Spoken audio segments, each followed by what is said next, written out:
Hello, I'm Tom Whitaker, the Program and Events Manager for the Sterling Heights Regional Chamber of Commerce. On behalf of all of our members, directors, and staff, we're very grateful for the opportunity to present this year's Mayoral Candidate Forum. I will serve as today's moderator and will be asking all the questions that were prepared by our media representatives. At this time, I would like to introduce the candidates for mayor. Ken Nelson. Thank you. And Michael Taylor. Thank you, Tom. So thank you for your desire to serve our great community. We appreciate it. Each candidate today will be given 2 minutes for a personal introduction. Names will be drawn to determine that order. When a name is drawn, that person will be the first to respond to a question, and then from there we will alternate. So I will randomly draw a name, we'll start, and then I'll randomly draw a question, I'll ask the question, and then from there we'll alternate. All questions will be randomly drawn. You'll have, just like I said, 2 minutes to respond to each question. The number of questions asked today will be determined by the available time, and again, they'll be drawn at random. Following our Q&A today, each candidate will be given up to 2 minutes to give their final statement relating to why they should be elected or re-elected. Terry Stabnick, who works with me at the chamber, she'll be our timer today.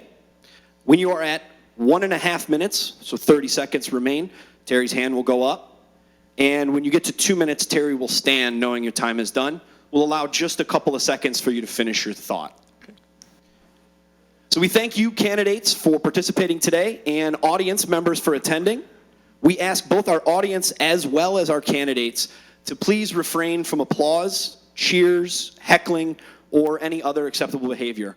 Our intent today is solely to provide the citizens of Sterling Heights an opportunity to know where the candidates stand on important matters and see their vision on how to move this great city into the future. I will remind again, please, if you could put your cell phones on silent. So thank you for your attention. Let's begin with the personal introductions. You'll each have 2 minutes. I will draw a name, and you can start with your personal introduction. So Michael Taylor, if you could do the first introduction. Okay, thank you very much, Tom, and thank you to the Sterling Heights Regional Chamber of Commerce for hosting this event, as they always do. I appreciate that. My name is Michael Taylor. I'm the mayor of the city of Sterling Heights. I've served as mayor for the past 7 years, and 5 years before that I served on the city council. I'm married to my wife, Christina, who's here with me today. Thank you for being here. We have 3 young children, Clara, Teddy, and Hudson. Clara is almost 12, Hudson is almost 10, and Teddy has just turned 6. So they are, my family is what's most important to me in my life, and I'm excited today to talk about what I think we've accomplished together. Not just me, not just the city council, not just the city administration, not just the business community, not just the residents, but all of us working together to build a better future for families like mine and yours out there. Over these past several years, we have helped improve property values, increase quality of life, invest in our parks, invest in our police and fire departments, invest hundreds of millions of dollars in our roads, all to make this a better city for you to live in, to work in, and to play in. And I think we've accomplished that. If you look by any objective standard, the city of Sterling Heights is doing phenomenally well. And I'm proud of that. I'm proud of what we've accomplished. We have a lot of work left to do, though. We have projects on the horizon that I'm really excited about. We have an African American coalition that's kicking off. We have a sustainability commission, a youth commission. We've got developments at Lakeside Mall. We've got new housing developments, and we've got problems that we're solving every single day. So I ask for your vote. I ask you to trust in the leadership that has been around for the last 10+ years to continue to solve the problems and continue to make Sterling Heights the great city it is. Thank you. Thank you, Michael. At this time, Ken, if you'd like to have your introduction, please. My name is Ken Nelson, and I would like to also thank the chamber and I thank Community Relations for taking care of the video. I just want to tell you that I've been a resident of Sterling Heights for over 33 years. I live with my wife, Brenda. I have 4 grown kids, a little bit different than the 6-year-old, but I have 4 grown kids that all were brought up in Sterling Heights. My background, I've done civil service work. I was in the Air Force. I'm proud to be a Vietnam veteran. The other jobs that I've had were basically 25 years with my own company. I started property management and real estate brokerage, and I've been doing that now for a semi-retired basis for over 25 years. I would like to, before we get started, I would kind of say that 26 years ago, I sat in these council positions. I was there for 2 terms. I left because I needed to take care of my business. The pay that the council got at that time was I had to pay attention to what put food on our table. I would like to just kind of go over, there's an advantage here about 10 years of experience right now, but if you look at my website, you will find that an explanation of what we did, and I believe that we were missed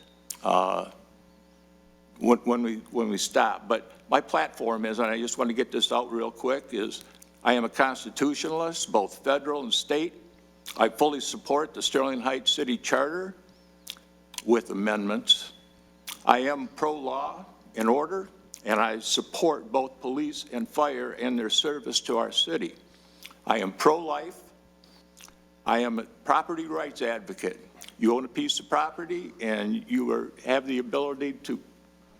You can finish your thought, Ken. Okay. Thank you. Thank you. Okay, at this time, we'll move on to the question and answers. Again, just a brief reminder, I will draw one of the candidates' names. You will know that you're answering first, and then I'm going to draw a question at random. From there, we will draw the questions, and we'll alternate who answers first. Got it. So answering the first question will be Michael Taylor. And your question will be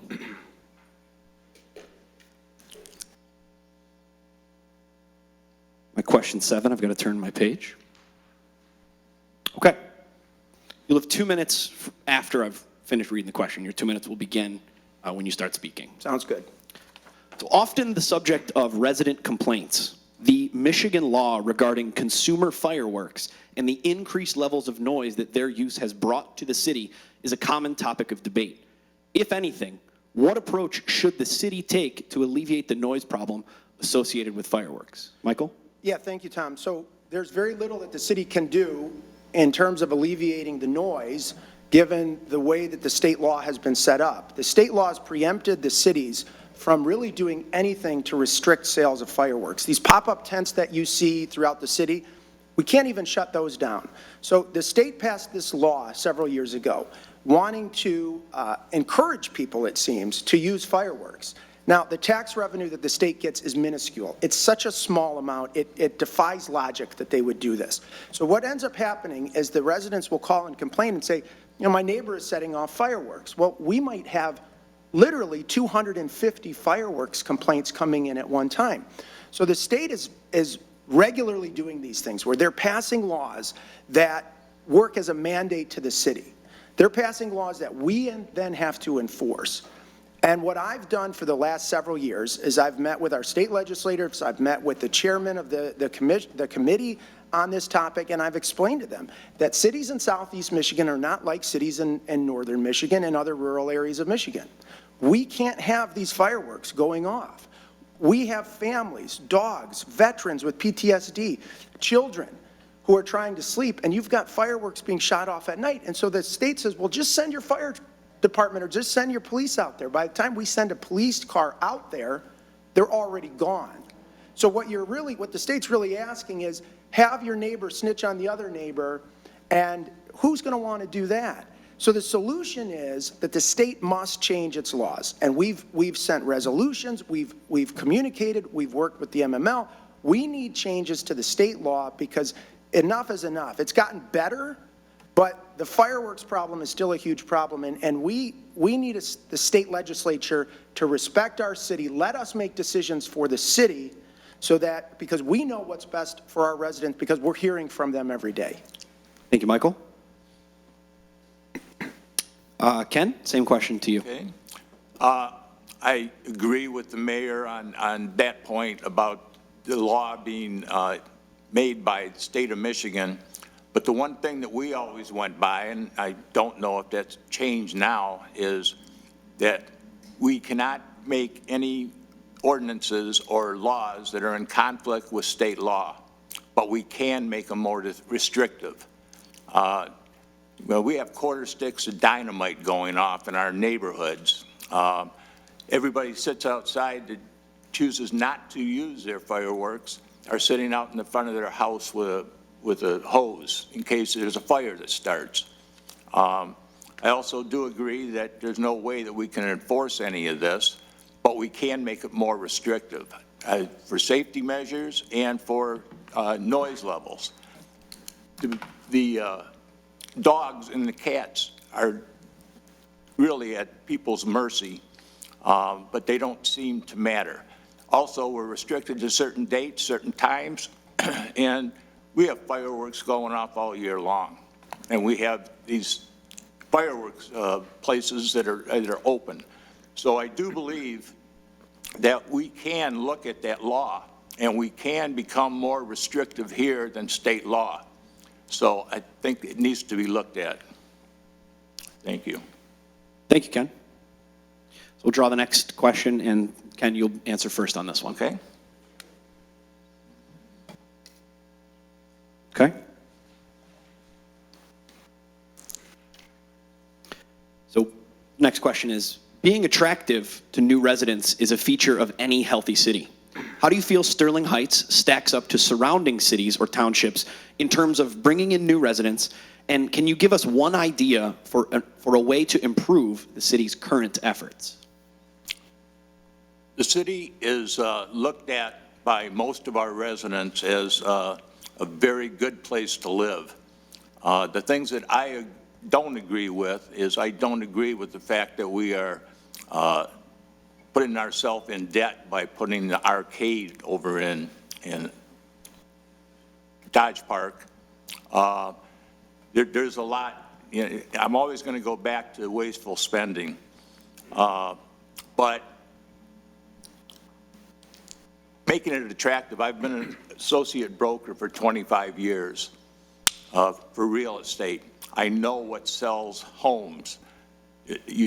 I don't think you can find one listing in Sterling Heights that is referring to our nice city. So, you know, as far as I'm concerned, we need to look closer at the budget. The budget is a big issue with me, and how we put this apart. I don't think I've ever seen anybody use the chessboard that is located on the south side of the library. I don't think I've ever seen it used. Of course, I don't sit out there all day and all night. You know, I think we took on a lot of liability by putting the skate park out there. I want to help people, the maximum number of people with everything that's done in the city of Sterling Heights. I want the max number of people being held, and you know, we need to not just go for the children. We need not to go for the families. We need not to go and make it more restrictive. I'll talk about that, I'm sure, later. Thank you. Thank you. Yeah, so I heard a lot of what you don't like about the city, Ken. I mean, you're very good at talking about what you don't like about the city. Here we go. The question was, what are we going to do to attract new residents? I mean, if you listen to that for 2 minutes, you might think, well, why would anybody want to move here? I'll tell you why people want to move here, and I'll tell you why our population continued to increase in the last census and the one before that and the one before that. Because we invest in our community. We invest in our people. We have the safest big city in Michigan. We have the best police department in Michigan. We have the best fire department in Michigan. We have invested nearly $500 million into our roads. We have done hundreds of reconstructions of neighborhood roads in the last 8 years since the passage of the Safe Streets Millage. What you called the arcade over at Dodge Park was a voter-approved initiative that transformed our parks into the premier municipal parks in the state of Michigan and the Midwest.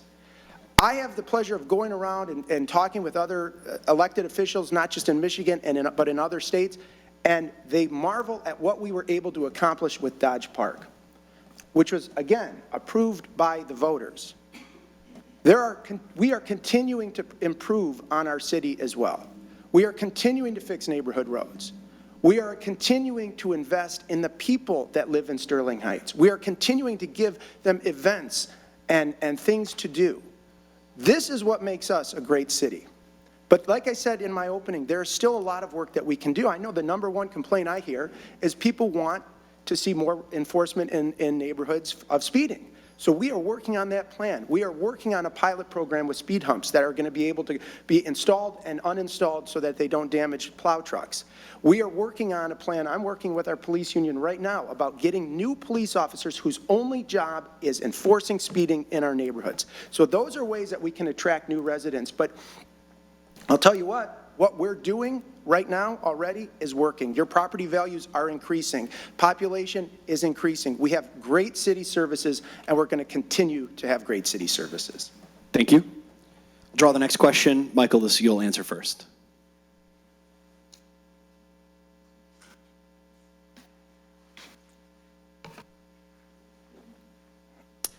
With the ongoing situation in Afghanistan, what is your position on Sterling Heights taking in refugees from war-torn countries? Michael? Yeah, so when we talk about refugees, you can talk about refugees and you can talk about the Afghan situation. Two separate things. I support bringing in refugees to the city of Sterling Heights that have been vetted by the federal government, that have cleared and need a place to live. If you can't wake up without hearing bombs going off and you need safe haven and you need refuge, that is what has made this country great. That we are a place where people from all different cultures, countries, ethnicities come together, and you see it here in the city of Sterling Heights. Let me talk about the Afghan situation. What we're talking about are people who helped our troops, people who served alongside men and women defending our country, defending our freedom. These Afghan refugees that need a place, I had the pleasure this past week of speaking directly with the Homeland Security Secretary, Alejandro Mayorkas, the former governor of Delaware, who was appointed by the Biden administration to, excuse me, folks, if you don't mind, I can hear you guys talking. So if you don't mind, thank you. I had the pleasure of speaking with this Homeland Security Secretary who went in great detail about the vetting that they go through. They take them to a third country, they go through a vetting process there, and they're not repopulated to the United States until they've gone through very serious vetting process. I welcome Afghan refugees who are displaced because of the Taliban in their country that will kill them if they find that they helped American troops. They served next to our American troops, they defended freedom, and they are welcome here in the city of Sterling Heights. Thank you, Michael. And Ken, same question to you. Same question. Okay, the Afghan situation is a terrible one. What we did and how we started to move out, yes, it was, the program was started by President Trump and wasn't handled very well by President Biden. The issue of bringing, I remember getting a phone call that somebody spotted a Delta airline. This is from the Mexican border and people getting in. Spotted a Delta airline jet landing at Selfridge Field. I understand that from there they had buses that loaded up and took people to Albion. These were young people, young challenged people. And that was without vetting and anything else. You've seen over and over, this is about Afghanistan. I don't welcome open borders to the city of Sterling Heights. I know that it is open borders for the county. The county has also made, sanctuary county, Macomb, Michigan. I don't believe in that.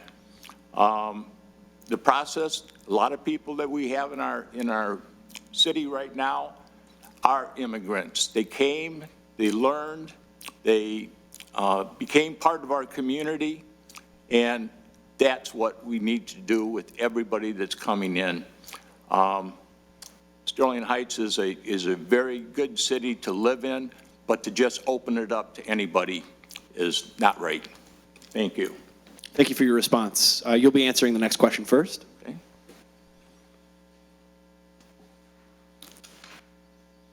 Okay. Shifting gears a bit, Sterling Heights has spent millions of dollars in local road repairs. How would you rate the major and local roads here in Sterling Heights, and what would you do to improve them, if anything? The first thing that I would do is open up Shaner Road. It's a project right now that the mayor's going to tell us that, you know, that was something that was done by the county, and we have no control over that. I fail to believe that we can't be daily on the county to get that road taken care of. There should have been, for a length of road that long, we start missing our north-south roads and our east-west roads, which we are so chopped up. We're redoing Mound Road right now. Again, another project that is, we received $98 million from the federal government, but we're still going to have to put in $53 million. And that right now is, I don't think we ever tell anybody that wants to redo our roads, our major roads, no. So it's something, the roads are in good shape, but I tell you, the way we promote all of this, look at what we're doing. That is all from Safe Streets, everything that we had there. And I hope we have an opportunity to say that, give an answer to that question about Safe Streets and about recreation in a later comment. If not, I'll use it at my last 2 minutes. Thank you. Thank you. Thank you, Tom. Yeah, so road work is never ending. It's a project. It's something that we have to continue to work on, but I'm proud that, you know, over the last 8 to 10 years, we've done an incredible amount of road work. I think between 2013, when Safe Streets was passed, and the end of this construction year, we will have almost $500 million in road work done in the city of Sterling Heights. And that's not $500 million just coming out of the city of Sterling Heights. The vast majority of that has come from federal, state, and the county government. So we've been very good. Our team, between me and the city council and our city administration, we've been very good at bringing those outside dollars into Sterling Heights to improve our roads. Since 2013, with the passage of Safe Streets, we've done hundreds of local neighborhood roads. About 25 to 30 neighborhood roads are repaired every year because of Safe Streets, which I've supported and which Mr. Nelson has come out publicly saying he did not support. And I hope we do talk about that, because it's not just hundreds of neighborhood roads and millions of dollars of road improvements, it's dozens of police officers and firefighters that would have been laid off if that failed too. It passed with about 75% of the vote, by the way. I'm proud to have supported that. We've fixed Van Dyke, Dodge Park, Mound Road, Ryan Road is coming in 2 years. Hayes Road is coming next year. Metro Parkway is coming next year, the worst stretch between DeQuinder and Ryan. Every single major roadway in the city of Sterling Heights has seen improvements since the passage of Safe Streets. Every single neighborhood has seen improvements since the passage of Safe Streets. I'm glad it was renewed. We're going to continue to do that. We're going to continue to find ways that we can use the money we have in our budget to leverage it to find state, federal, and county money. And with Innovate Mound, this city council, this city administration was successful in getting the single largest federal grant for a local road project in the country's history. $100 million of federal money brought back to fix one of the most important roadways in the entire Midwest. $8 billion of economic activity along that roadway, and we got it done. Thank you. Next question, Michael, you'll start.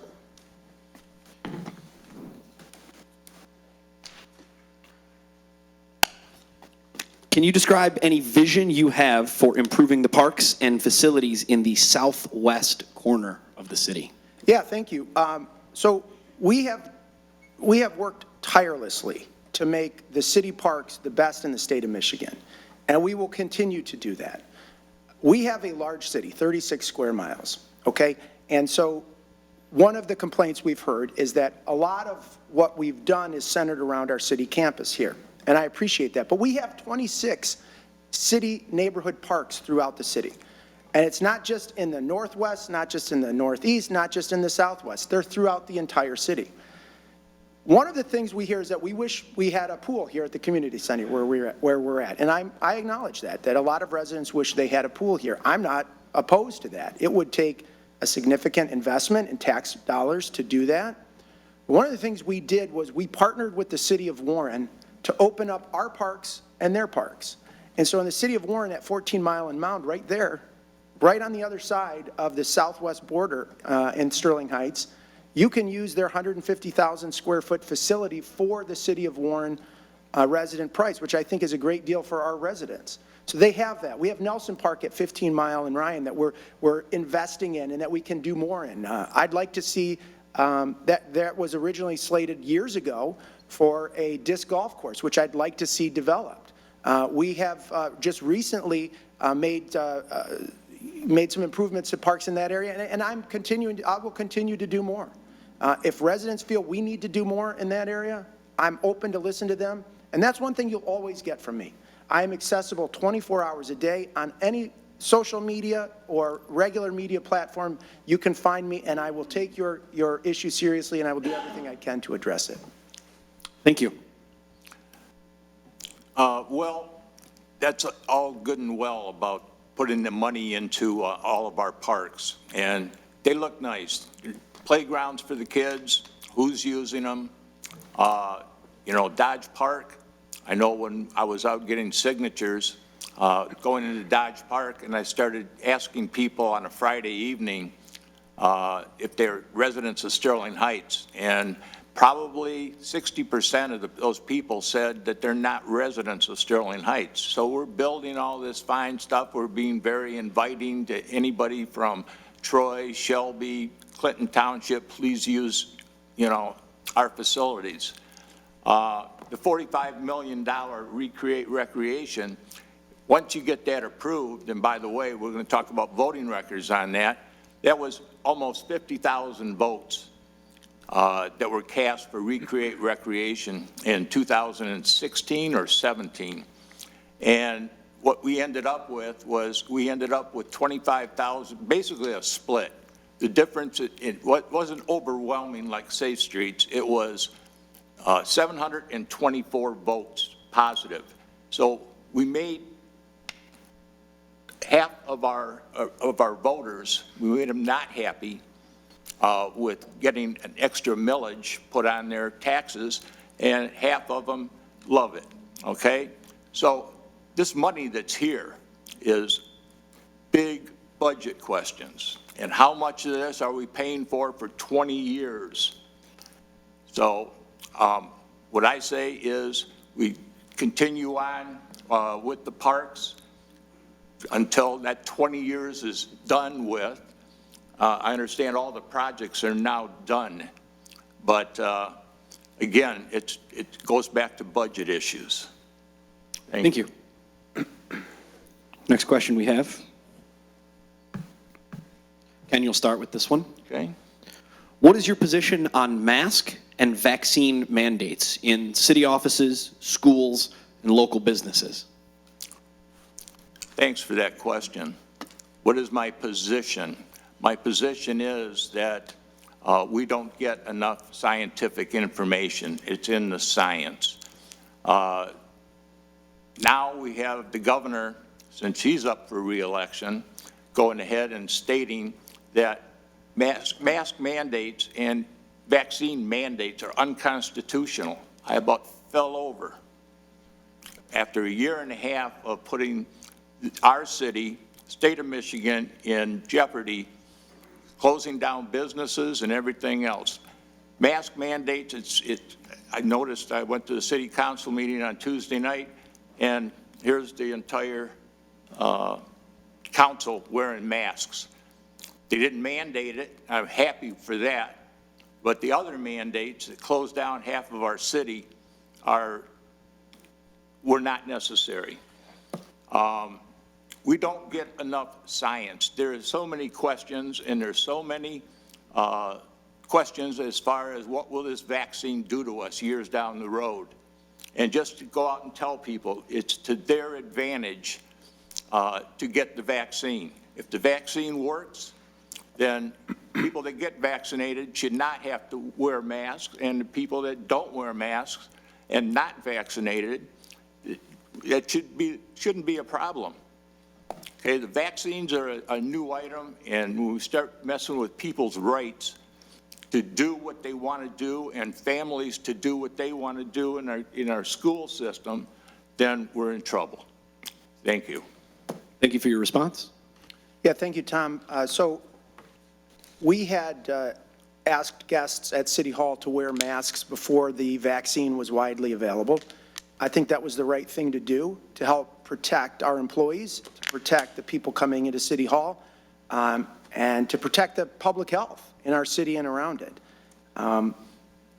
You know, I'm conflicted about vaccine mandates. I don't support a blanket mandate. We have not issued a vaccine mandate for our employees in the city of Sterling Heights, and I don't think I would support a vaccine mandate for our employees in the city of Sterling Heights. But I encourage all people, whether you're an employee of the city or not, to talk to your doctor about getting the vaccine. You know, Mr. Nelson said there's not enough science. I'm not a scientist. As far as I know, he's not a scientist. But your doctor is, you know, and your doctor knows what's best for your health. If your doctor encourages you to get a vaccine, I think you should listen to your doctor. The vaccine is safe and it's effective. It works, but it's not 100%. So Mr. Nelson said if the vaccine works, then we shouldn't worry about the unvaccinated. I've got the vaccine, so I can just go about my business. But I've got 3 young children, Ken, and while it's rare, it's something that I worry about, and it's something that keeps me up at night. The idea of my 10-year-old child being strapped to a ventilator, fighting for his life, because people don't listen to what their doctor says, because people are selfish about the way that they behave, scares me. It scares my wife. It scares our family. So this is ultimately what this is about, in my opinion, is about we have an obligation to each other. We live in a society where we are not just individual people going about, you know, if you do something destructive, you could hurt somebody else. Your behavior affects other people. I just ask, it's a very easy thing. Be mindful of other people around you. Make good choices, make good decisions based on what your doctor is telling you. And if we all do that, we don't need any mandates. Thank you. Next question, Michael, we'll start with you. Thank you.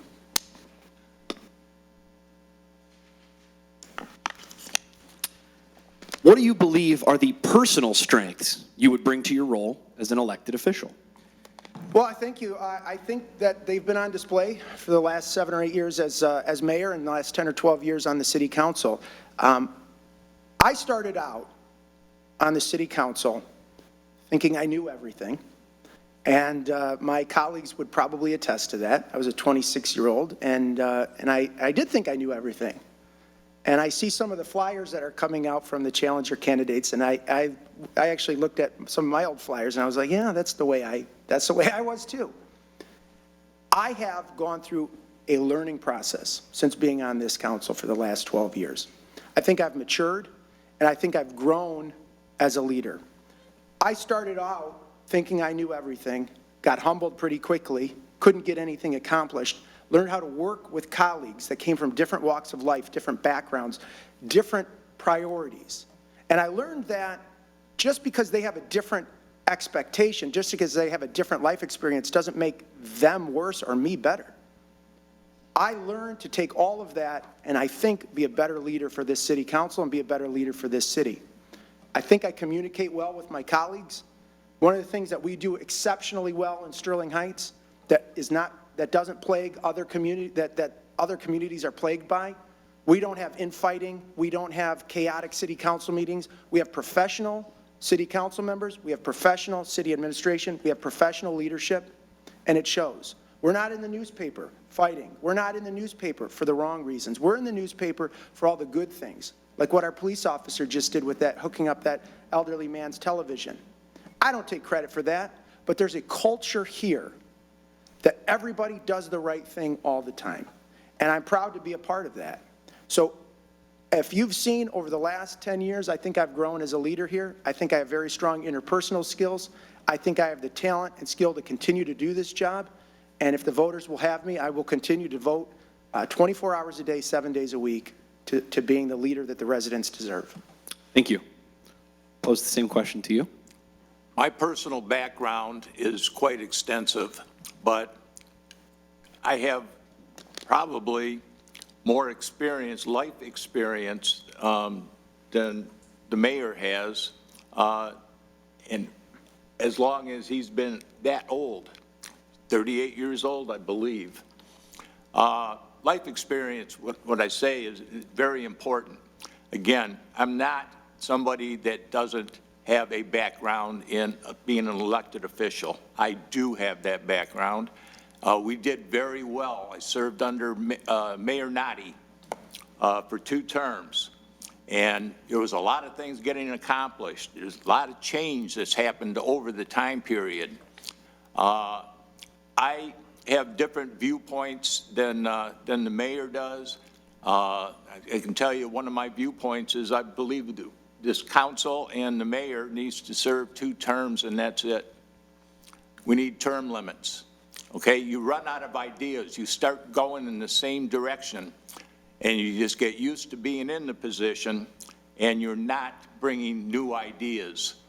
I don't believe, from my background as running a property management company and a real estate brokerage, I had several communities, 300 plus residents in the condo communities. I was responsible for making their budgets. I was responsible for doing roads. I was responsible for doing maintenance. I have a very varied background on what I have done and what I've done some ridiculous, crazy things while working for the government. So my background is, and you've probably seen it advertised, my background is a lot wider, and I've lived in more places than the city of Sterling, or than the city of Sterling Heights. Thank you. Thank you. Draw our next question.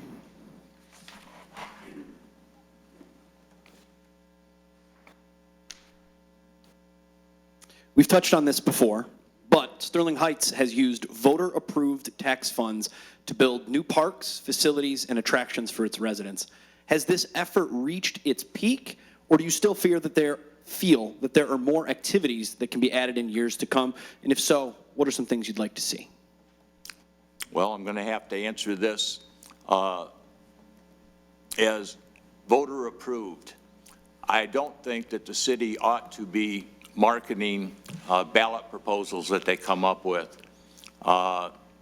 They spent like 6 months before Recreate Recreation marketing what this was going to do for the city and what's going to be the result. What we had was this community center built, okay, with money that voters approved, that's right, but they also ended up with almost $1 million for 20 years to pay for it. All our safe streets, everything else that we have, that was marketed by the city. Safe streets was something that we learned way back when I was on council. If you want to get something passed, make sure the police and fire are part of your proposal. That should have been safe streets, should have been for our streets. And I asked that it was a six-year project to do safe streets at the beginning. There was no wording changes whatsoever when they did a renewal. The renewal, you would think that if we couldn't afford our police and fire, you would think that they would work on that before they spent anything else. So it's the marketing of the city and the marketing of their ballot proposals, and it's the people that have been paying for years or will pay for years for what they've done. Thank you. Thank you for your response. Yeah, I think that I'm open to the idea of doing new amenities, but I got to be honest, I think we've really hit it out of the park with what we already have. People are very excited about this. And while Recreating Recreation passed in 2016 by a very small margin, it sort of reminds me of Safe Streets back in 2013. Safe Streets in 2013 passed by a slim margin, comfortable, but not overwhelming. And then when it was renewed in 2019, after the residents had seen what they got for their Safe Street dollars, they saw the police department continue to deliver the results. They saw the fire department continue to deliver results, and they saw that the city kept its promise that we would repair up to 25 or 30 neighborhood roads every year that wouldn't have otherwise been done. They saw what a value they were getting, and they renewed it with 75% of the vote. I think if you voted Recreating Recreation, it would pass with 75 or 80% of the vote. I mean, look, I think even Mr. Nelson would vote for it. I see him out at the parks every Thursday. You love it. You enjoy it.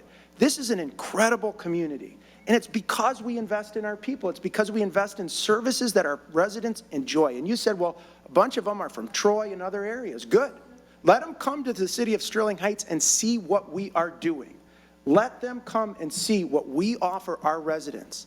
We still have very low taxes. We have one of the lowest tax rates in Macomb County, one of the lowest tax rates in the state of Michigan for a city of our size. We have lowest per capita spending of any city comparable to us in Michigan. We are getting it done and providing incredible value. So if we can find other opportunities, one is a pool. People wish we had a pool here. I'm willing to explore it, but we're going to be very honest with our voters. We're going to show them this is what you're going to get. If you vote yes, this is what you're going to get. You can call that marketing, but I think it's better for us to provide the information to our residents rather than leave them in the dark.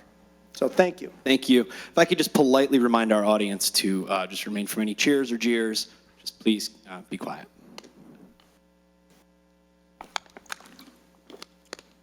For our next question, this is for Michael. You'll answer first.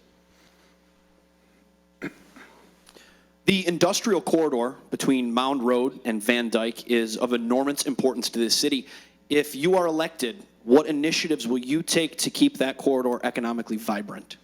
Well, it is. I think I mentioned earlier that we estimate there's about $8 billion in economic activity coming from that corridor. You can see it lit up from outer space. I mean, we are lucky to have this industrial corridor between Mound and Van Dyke from M59 almost all the way down to 696, with a majority of that in the city of Sterling Heights.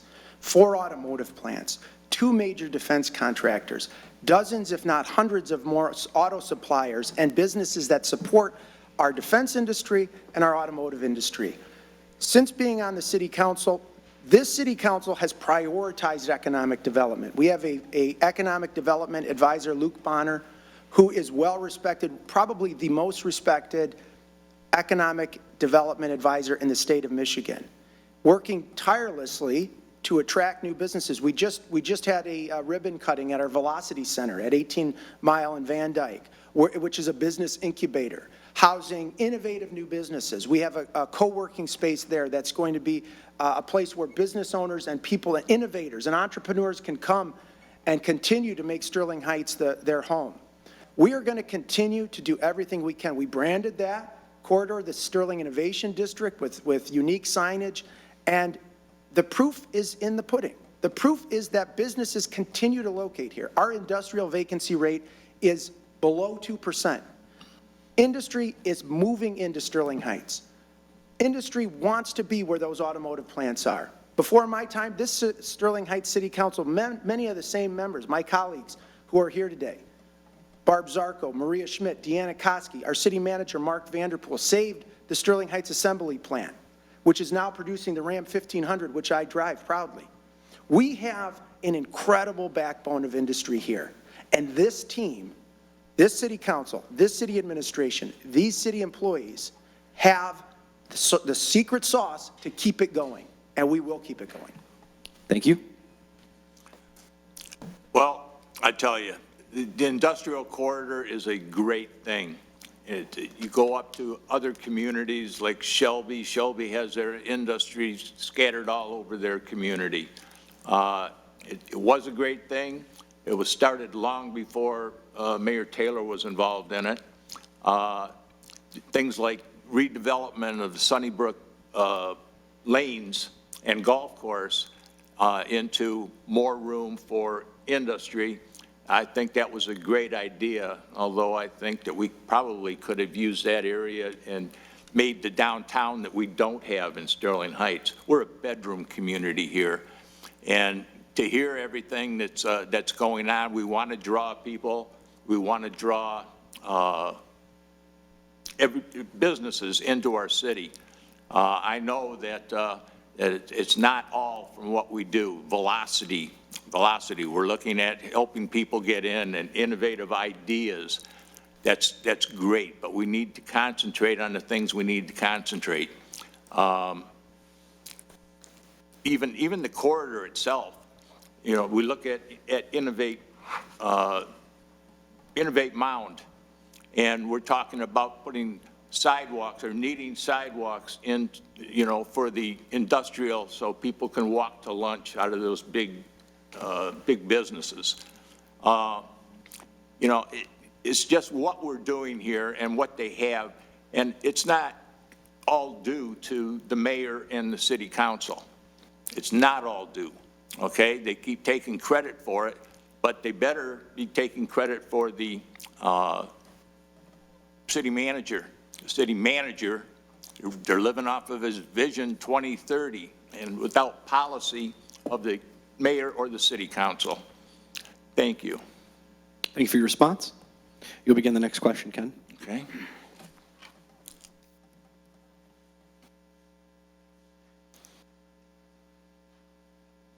Can you name two decisions, or more if you'd like, but two decisions or positions from your opponent that you agree with?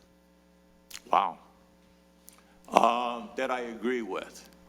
Mr. Taylor is not a bad person, okay? He's not a bad person. He just has, like he likes to advertise on me, bad ideas. The things that are happening now and making this, he's trying to make himself very visible nationwide. I think you ought to worry about Sterling Heights more than you do the nation.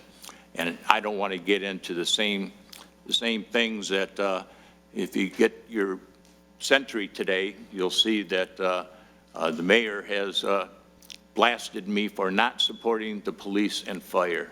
And it's not at all what he said. We have run basically a good campaign until now. And now we're 25 days away from the election, and now it all comes. That was ridiculous, a full page in the Century showing Ken Nelson and what Ken Nelson wants to get rid of as far as the police and fire. That was not intended that way. It was not. You left out the other words about new capital projects. So I'm having a rough time finding a couple of items that I agree with the mayor. And I know he's going to do that to me also, but he's a extremely educated young man, and I think that he ought to not be taking credit for things that the city employees need the credit for. And prior to this election, he was not the person that he is right now. Everybody changed when they're being elected, okay? And they look at what's going on with competition and what's going on, and they change. So that change is not necessarily good. Thank you very much. Thanks for the response. Michael? Well, geez, if that's what you agree with me on, I'd hate to hear about what you disagree with me on, Ken. Yeah. Look, just a couple things. You know, so we can talk about your position on cutting capital spending, but that's not something I agree with you on. And the question is, what are some positives? Look, the reality is, you know, Ken and I live in the same neighborhood. I serve on the city council, and as mayor, you served on the city council. I am sure that you and I both want what's best for this city. Oh, yeah. I'm sure you and I want what's best for our families. I'm sure you and I want to have a safe city. I'm sure you and I want to have a city where the fire department responds quickly if you need us. I'm sure you and I want to have good roads in our neighborhoods. I'm sure you and I want to have amenities for our residents to enjoy. I'm sure on those things. And, you know, I will say it's hard for me to talk about your platform because I think it's been a little bit thin. I haven't seen a lot of things that you would do differently, but I know you are a good person too, and you have a good family, and you've worked hard. I respect that you've worked in real estate. It's an important aspect of our city. Every resident in Sterling Heights, or almost every resident in Sterling Heights, their biggest investment might be their house. And so it's important that we do things to improve their property values. So there's a lot that I agree with Ken on, and I'm sure there's more. I don't think that you've laid out a whole lot of policy positions, though, on what you would actually do differently. From what I'm hearing today, you don't like the park improvements we've made, or at least you don't like the Recreating Recreation Initiative, which I think is probably the most popular thing in the city. You don't like safe streets, so I don't understand that either if you say you want to protect police and fire. And you are saying that you are going to eliminate capital spending on new items.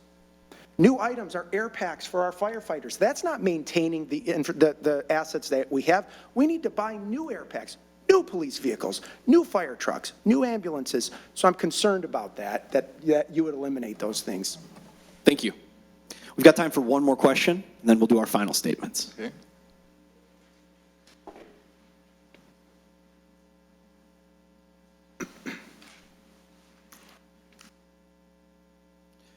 Although Sterling Heights consistently rates highly as one of the safest cities in America to live, it is not without its share of crime and problems. In your opinion, does our police department have the resources it needs to solve crimes?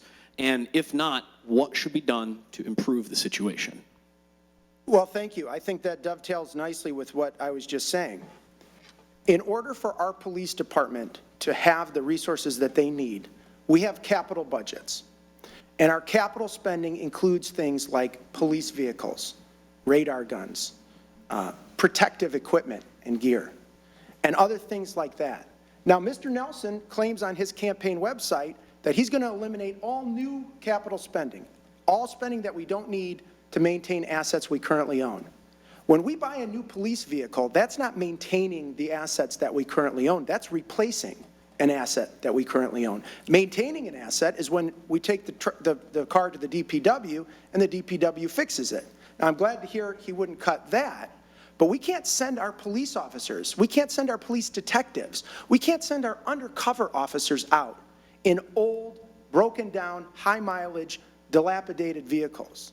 So we have an incredibly safe city due to our police department and due to our residents.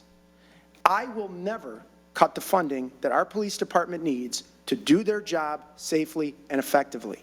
And I'm not going to play games. I'm not going to do word games about, you know, only the new or only maintaining. No.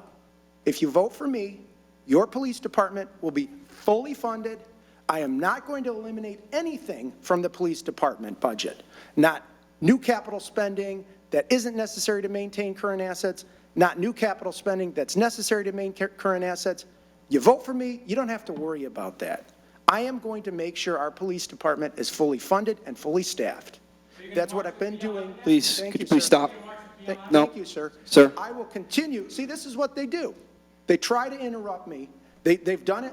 3 or 4 different people have done it. They try to interrupt me. They try to stop me and silence Excuse me, sir. from talking. So this is your supporter, Ken. Thank you. I promise you, the voter, that I take your concerns seriously.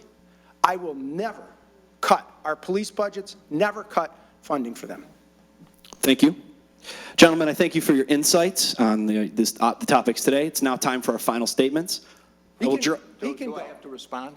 Don't I get a chance to respond to my question? You can use your final statement to respond. There's no rebuttal. Started He on that last gets to question. talk. Okay, fair. Gets to talk. You guys both agree on it. Fair. Ken? Thank you very much. Let's talk about the police department. I have a history of supporting the police and fire. It's very important to our community, very important. And it's one of the areas that we manage to we managed to keep trying to, statements like defund the police and all the rest of that stuff. I didn't see a whole lot of support when they were talking about that. When they had the BLM march back last year, Mayor Taylor and I believe Councilman Radke both marched in it, and there was all kinds of signs about defund the police. Everybody is against all of that, and we had the support of the Sterling Heights Police Department for crowd control and everything else. They had to look at those signs, defund the police. And I don't care what Mayor Taylor says, he can say that he's going to support and they're going to be in great shape, but then we turn around and every year we are doing a good job at drawing federal and state monies, but every year we sit there and we get grants to add more police officers to the city budget. We get grants, and so that is, we get new police officers, and then the next thing we know, we end up having the next budget year, now we have to fund everything that they do permanently from the grant money. So I am in favor of the police department. I will support them to the hilt. The fire department is the same way. We go back and forth on how we do this. So I'll let that go. Ken, I do apologize with the disturbance. I had just messed up a bit. You, of course, that was not a rebuttal. That was your fair share of time. So I do appreciate that and apologize for the brief misstep. It is now time for our final statements, and I will draw a name to see which one of you will go first. It is Michael Taylor. Okay, thank you, Tom, and I hope no more distractions and interruptions. You know, they try to paint me as somebody who hates our police department. Because I marched with people who want to see a more just and equitable country for everyone does not mean I hate the police department. It's not a black and white issue. You can be both in favor of our police department and in favor of justice and equality, and against bad policing. Our fire chief, or I'm sorry, our police chief and our police department are very progressive on that and very progressive on making sure we are the best police department and we are treating every resident fairly. Something I'm incredibly proud of and I will continue to support. I don't have to put something on a website. You can just look at my voting record. I have always voted to give our police officers pay and benefit increases, hazard pay during the pandemic.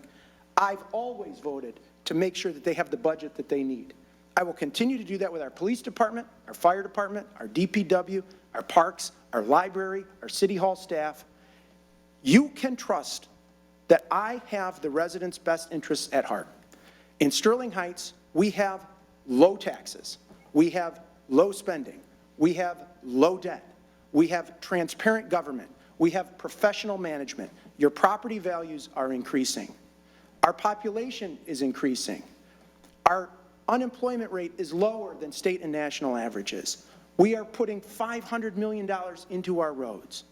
Now, I don't take credit for all that, but I happen to be the one here talking about it.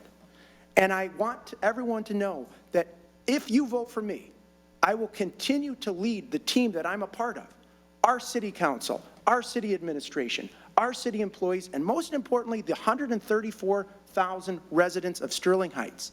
You will always be my top priority, and I will make sure that you have a safe city, a progressive city, and we will continue moving this incredible city forward. Thank you.